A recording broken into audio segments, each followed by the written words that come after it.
नमस्कार बच्चों, मैं मनोज कुमार आपका एसएसटी का टीचर। आज डीएलएड 4th सेमेस्टर के लिए टॉपिक है संयुक्त राष्ट्र संघ और काफ़ी लंबे अरसे के बाद आज आपकी क्लास प्रारंभ कर रहा हूँ।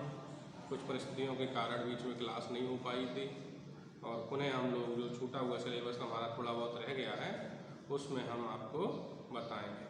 बच्चों, आपके पेपर जो हैं वो हो सकता है कि अक्टूबर के लास्ट में शुरू हो जाए, तो तब तक हम कोर्स आराम से ख़त्म करा देंगे। इसके अलावा बच्चों, आज जो टॉपिक कुछ बचे हुए हैं उसमें जो मेन चीज़ें हैं इम्पोर्टेंट हैं उनको हम टिक करते चलेंगे या हम कोड करते चलेंगे और आपको बताते चलेंगे। जैसे आज एक नया टॉपिक है, पूछ लेते हैं डायरेक्ट के संयुक्त राष्ट्र संघ।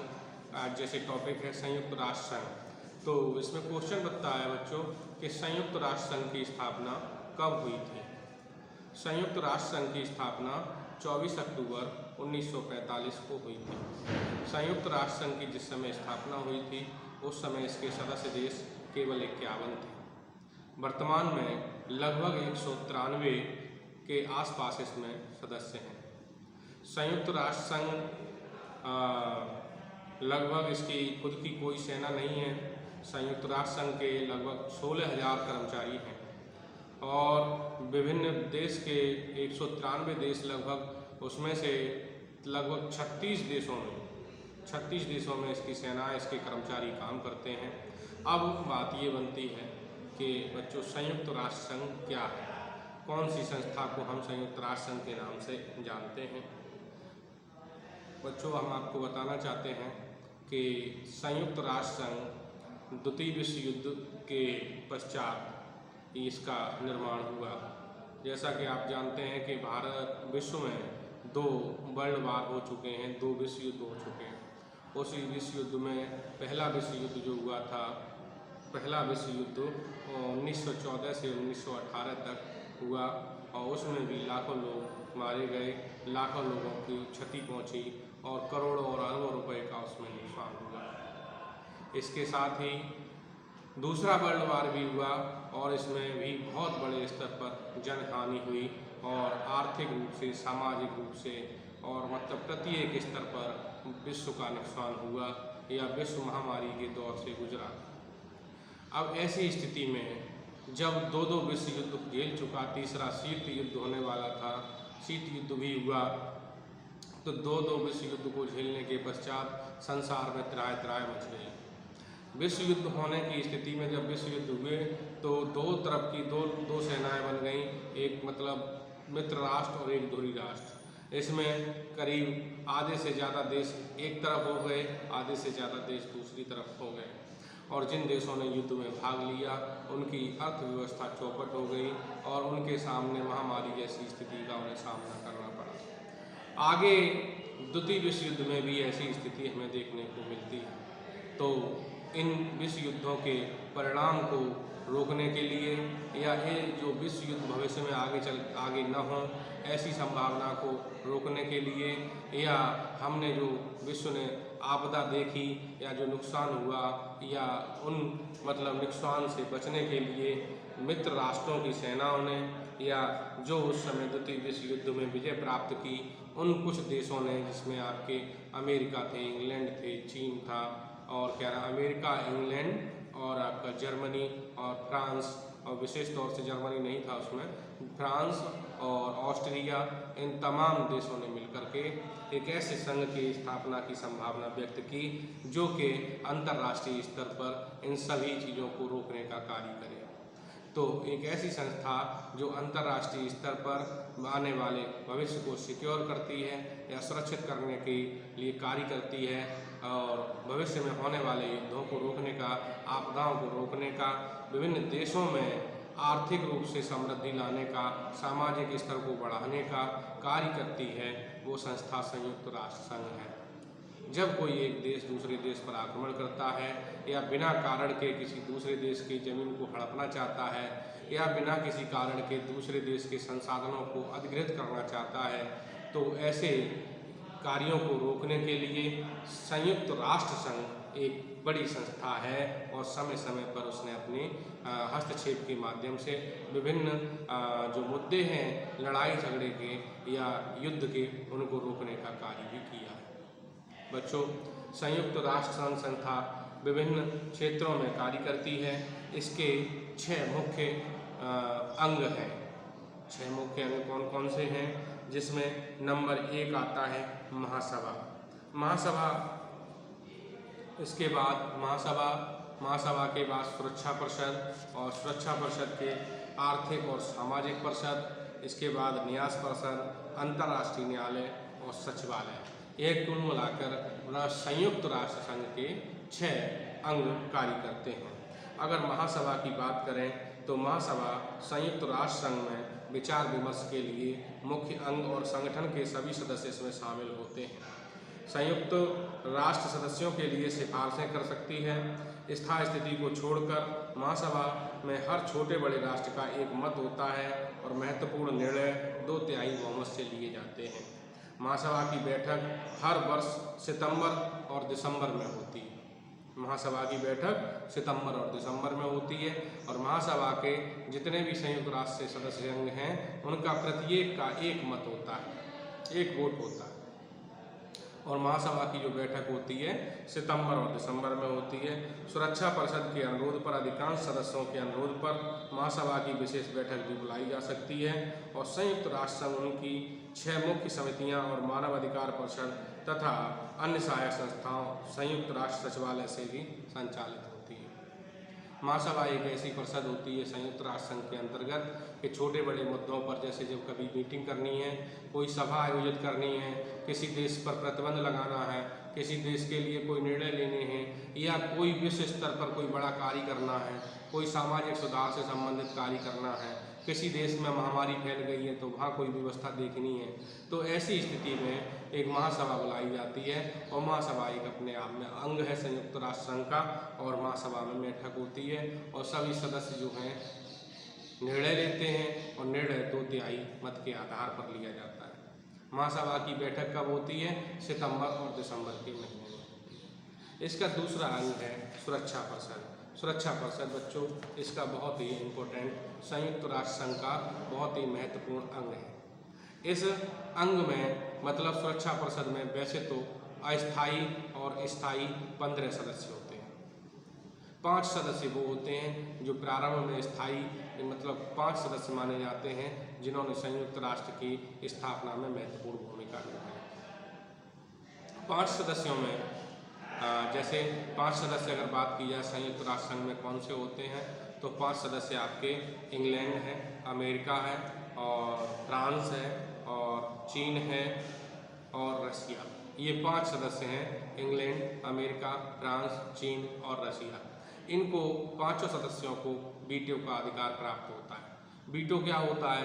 जैसे विश्व के किसी भी देश के प्रति कोई प्रतिबंध लगाना है, किसी भी देश के आर्थिक संसाधनों के ऊपर प्रतिबंध लगाना है, किसी देश को लेकर कोई विवाद है और उसका निपटारा करना है, तो जो भी डिसीजन लिया जाएगा या जो भी निर्णय लिया जाएगा बहुमत से लिया जाएगा। जैसे अगर 5 सदस्य हैं और 5 ने ये बहुमत में ये आया कि 5 सदस्यों में से 4 सदस्य एक देश पर प्रतिबंध लगाना चाहते हैं और कोई एक सदस्य अगर वीटो कर देता है तो वीटो का मतलब होता है प्रतिषेध या रोकना, तो वो काम नहीं हो सकता क्योंकि 5 की सहमति इसमें आवश्यक है। इसके अलावा 10 सदस्य अस्थायी होते हैं जो प्रत्येक 2 वर्ष के पश्चात अपने कार्य से निवृत्त हो जाते हैं।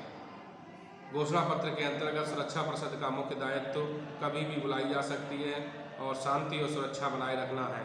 जब कभी भी शांति के लिए खतरा हो तो उसकी बैठक सुरक्षा परिषद के समक्ष जब भी शांति के लिए किसी खतरे का मुद्दा लाया जाता है तो वह सबसे पहले सुरक्षा परिषद के अंतर्गत आता है।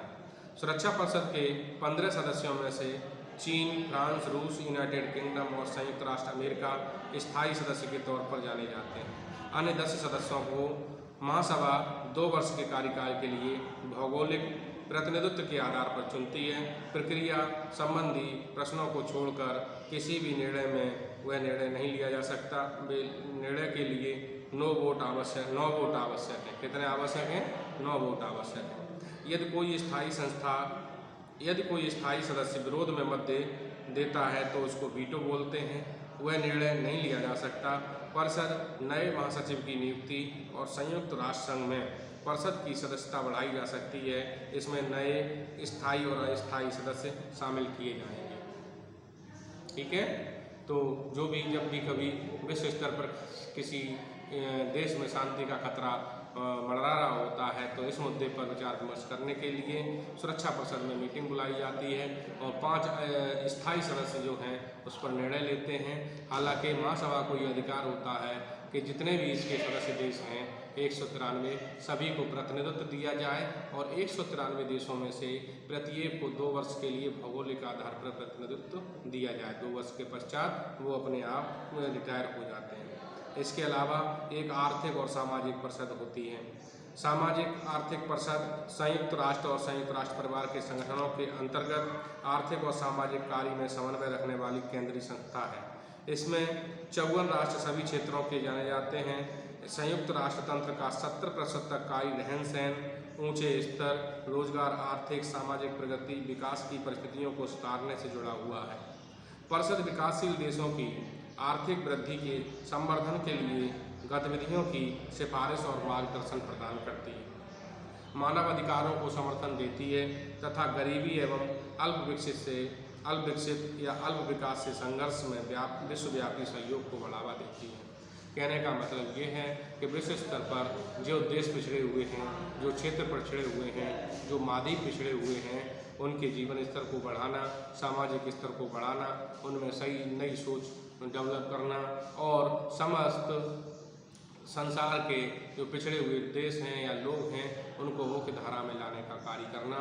इसलिए आर्थिक और सुरक्षा परिषद जो संस्था है ये ज़्यादातर संयुक्त राष्ट्र संघ के जो भी कार्य हैं उनका 70% निपटारा आर्थिक सुरक्षा परिषद के अंतर्गत कर लिया जाता है। इसके अलावा बच्चों इसमें चौथे नंबर पर न्यास परिषद या ट्रस्टीशिप या काउंसलिंग होती है।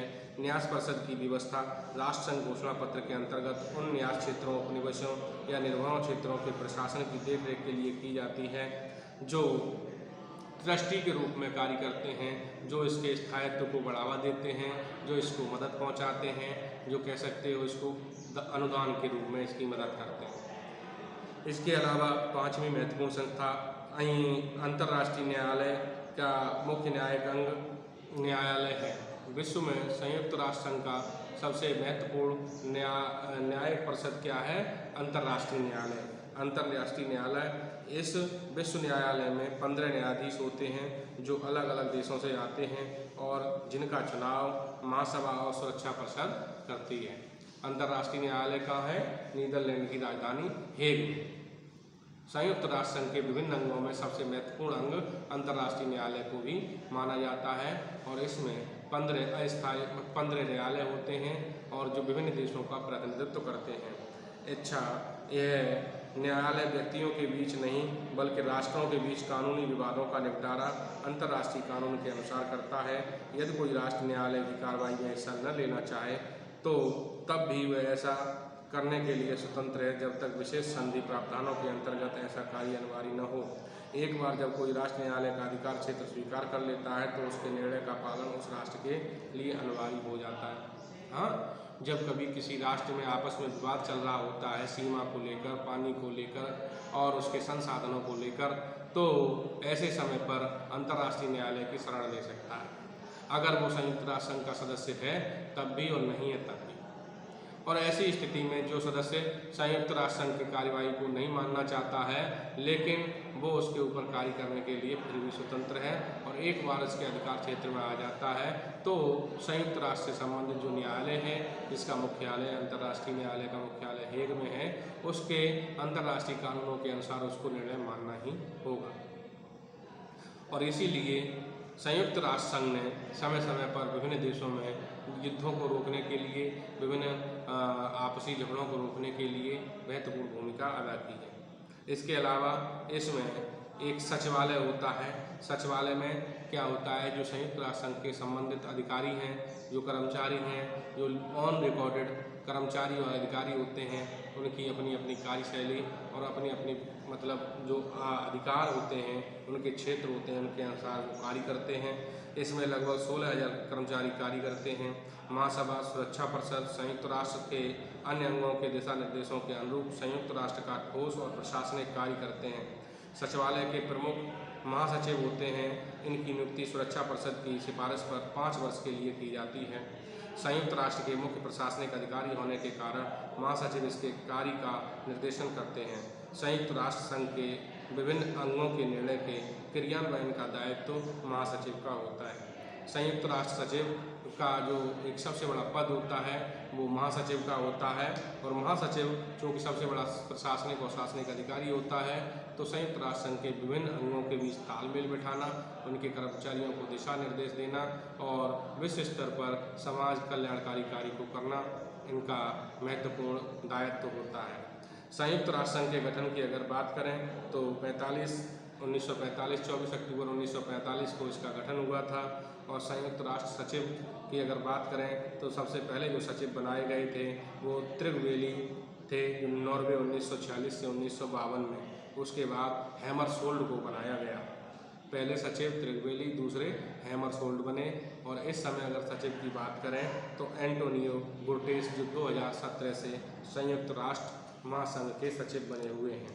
संयुक्त राष्ट्र संघ के जो महत्वपूर्ण अगर कार्य की बात की जाए तो अगर चर्चा करें तो महत्वपूर्ण कार्य विश्व स्तर पर इसके ये हैं कि विकास को बढ़ावा देना, नई नई खोजों को, तकनीकी को, समाज को उन्नति पर लाना, समृद्धि को प्रदान करना।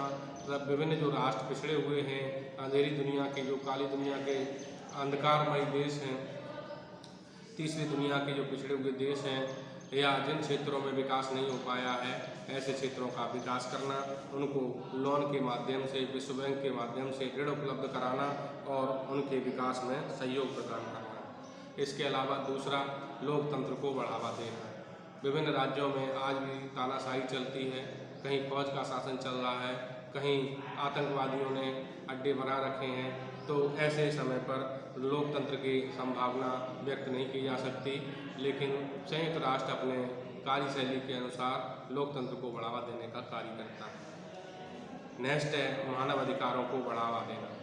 विभिन्न राष्ट्रों में मानवों के जो सीमित अधिकार हैं उनको ज़्यादा से ज़्यादा अधिकार देना और उनको अपनी बात रखने का मौका दिलाना, ये संयुक्त राष्ट्र संघ के महत्वपूर्ण कार्य हैं।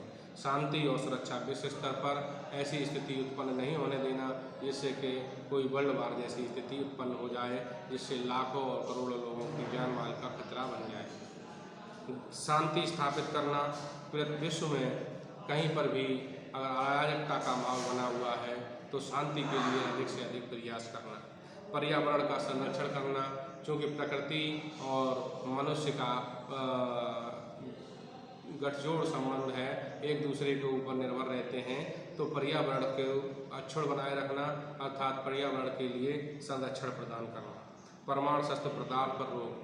परमाणु शस्त्र प्रसार का मतलब ये होता है कि ऐसे न्यूक्लियर हथियारों पर रोक लगाई जानी चाहिए जिनसे आने वाले समय में विश्व को खतरा है, जन्म को खतरा है, मानव जाति को खतरा है। तो ऐसे नए नए आविष्कारों पर, परमाणु हथियारों के आविष्कार पर रोक लगाना चाहिए। आत्मनिर्णय और स्वतंत्रता को बढ़ावा देना, क्योंकि ईश्वर की नज़र में विश्व का प्रत्येक नागरिक स्वतंत्र होता है और उसके कुछ प्राकृतिक और नैसर्गिक अधिकार होते हैं और उसको स्वाभिमान से जीने की स्वतंत्रता मिलनी चाहिए। इसके लिए उनको आत्मनिर्णय की स्वतंत्रता देना और मनुष्य की स्वतंत्रता को बढ़ावा देना। युद्ध अपराधियों को सजा दिलाना। बड़े स्तर पर जो किसी देश में हजारों लोग होंगे, हजारों लोगों के लिए, हजारों लोगों की जान के जिम्मेदार हैं या जिन्होंने बहुत ज़्यादा आतंक फैला रखा है, तो ऐसे बड़े अपराधियों को सजा दिलाने का कार्य भी संयुक्त राष्ट्र संघ करता है। दक्षिण अफ्रीका में रंग भेद को समाप्त करना। इसके अलावा कई जगहों पर जो कार्य किए हैं, दक्षिण अफ्रीका में जो रंग भेद की नीति चलती है उसको समाप्त करने का कार्य भी संयुक्त राष्ट्र संघ के द्वारा ही किया गया। तो बच्चों, हम देखते हैं कि संयुक्त राष्ट्र संघ की स्थापना 24 अक्टूबर 1945 को जब से हुई है और उसके बाद त्रिगवेली इसके पहले सदस्य बने, महासचिव बने, और हैमरशोल्ड दूसरे, और वर्तमान में संयुक्त राष्ट्र महासचिव कौन हैं? एंटोनियो गुटेरेस हैं, जो 2017 से वर्तमान में बने हुए हैं। तो संयुक्त राष्ट्र संस्था विश्व स्तर पर सुरक्षा, शांति और समृद्धि और जीवन स्तर को बढ़ावा देने वाली एक महत्वपूर्ण संस्था है। और इसके बारे में बच्चों अगर क्वेश्चन बनता है तो ऐसे ही बनेगा कि संयुक्त राष्ट्र संघ की स्थापना कब हुई? आपको मालूम है संयुक्त राष्ट्र संघ के प्रमुख अंग कौन कौन से हैं, संयुक्त राष्ट्र संघ के स्थायी सदस्य कौन कौन से हैं, संयुक्त राष्ट्र संघ में कितने अस्थायी सदस्य होते हैं, अंतर्राष्ट्रीय न्यायालय कहाँ है, अंतर्राष्ट्रीय न्यायालय में कितने न्यायाधीश होते हैं, अंतर्राष्ट्रीय न्यायालय का कार्यकाल कितने वर्ष का होता है। तो बच्चों ये संयुक्त राष्ट्र संघ से संबंधित जो टॉपिक था हमने आपको डिटेल में बता दिया। इसके बाद हम नेक्स्ट टॉपिक जनगणना या जननांकिकी या डेमोग्राफी का है, जो हम आपको नेक्स्ट टॉपिक में करेंगे। Thank you.